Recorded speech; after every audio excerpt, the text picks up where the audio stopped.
Assalamualaikum warahmatullahi wabarakatuh. Hello everyone, my name is Syafadili Ansabandari. Pada kesempatan kali ini saya akan menjelaskan unit 5 Morphology, the study of morphemes and words. Morfologi adalah cabang linguistik yang mempelajari struktur kata serta morfem, yaitu unit makna terkecil dalam bahasa. Dalam unit 5 ini, kita mulai dari konsep word atau kata yang ternyata memiliki beberapa pengertian. Pertama, ada leksim, yaitu bentuk dasar yang bersifat abstrak dan mewakili semua bentuk infleksinya. Misalnya, leksim take, mencakup take, takes, taking, took, and taken. Kedua, ada syntactic word, yaitu bentuk kata yang sudah mengalami infleksi, seperti takes yang menunjukkan bentuk present tense orang ketiga.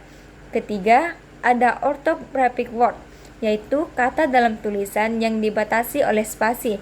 Misalnya, life insurance terdiri dari 2 orthographic words meskipun sebenarnya satu leksim. Dalam linguistik, fokus utama kita adalah leksim dan synthetic word, bukan bentuk tulisannya. Selanjutnya, kita masuk pada morphem yang didefinisikan sebagai unit bermakna terkecil dalam bahasa yang tidak bisa dibagi lagi tanpa menghilangkan maknanya. Contohnya, kata teacher terdiri dari 2 morphem, yaitu teach and are. Sedangkan kata albatross hanya 1 morphem. Ketika morphem direalisasikan dalam ujaran, bentuk bunyinya disebut morph, dan variasi bunyinya yang berbeda tetapi maknanya sama disebut allomorph. Misalnya, plural s dalam bahasa Inggris memiliki 3 allomorph yang bergantung pada lingkungan fonologis. S setelah bunyi tak bersuara, Z setelah bunyi bersuara, dan I setelah sibilan. Ada juga allomorph yang ditentukan secara leksikal, seperti plural ox, oxen. Morphem dapat berubah free morphem yang bisa berdiri sendiri seperti house atau table, and bond morphem yang harus melekat pada morphem lain seperti us, li, an, dan sebagainya. Bond morphem ini dapat berupa prefix atau suffix, dan dalam bahasa Inggris, suffix dapat bersifat inflectional yang tidak mengubah leksim, atau derivational yang menciptakan leksim baru. Dalam struktur kata, kita mengenal istilah stem dan root. Stem adalah bentuk dasar yang tersisa setelah satu afiks terakhir dilepaskan. Misalnya, dalam unfriendliness, stem pertama adalah unfriendly, stem kedua adalah friendly, dan bentuk paling dasar atau rootnya adalah friend. Root biasanya adalah free morphem, tetapi ada juga bond root seperti clude dalam include, exclude, and conclude. Meskipun bentuk ini tidak memiliki makna jelas secara mandiri, ia dianggap morphem karena memiliki pola variasi bunyi allomorph seperti conclusion dengan z, dan inclusive dengan z. Bahasa juga memiliki variasi dalam hal segmentasi kata. Ada bahasa agglutinating, di mana kata dapat dipisah menjadi morphem dengan jelas dan berurutan, seperti bahasa Hungaria.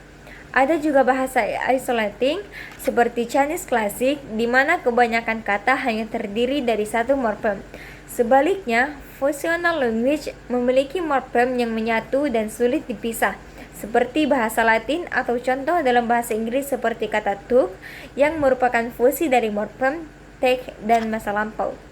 Terakhir, unit 5 membahas word formation process, yaitu cara pembentukan kata baru. Proses paling umum adalah derivation, yaitu menambah prefix atau suffix untuk membentuk lesem baru. Misalnya king, kingdom, atau happy, unhappy, unhappiness. Proses kedua adalah conversion, yaitu mengubah kelas kata tanpa mengubah bentuk seperti battle noun, battle verb. Ada juga approximate conversion yang mengubah stress atau bunyi akhir seperti permit noun menjadi permit verb. Proses lainnya adalah compounding, yaitu menggabungkan 2 kata menjadi 1 leksim baru. Contohnya blackmail, goldfish, atau white horse. Selain itu, ada clipping, yaitu pemendekan kata seperti photograph, foto. Blending yaitu gabungan sebagian kata seperti smoke dari smoke plus form. Break formation yaitu menciptakan kata baru dengan memotong sesuatu dianggap affix atau televis. Dan acronym formation seperti NATO atau radar.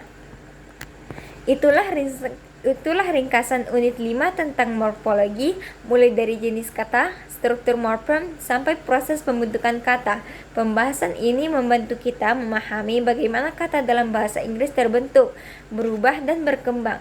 Thank you for watching and see you in the next unit. Wassalamualaikum warahmatullahi wabarakatuh.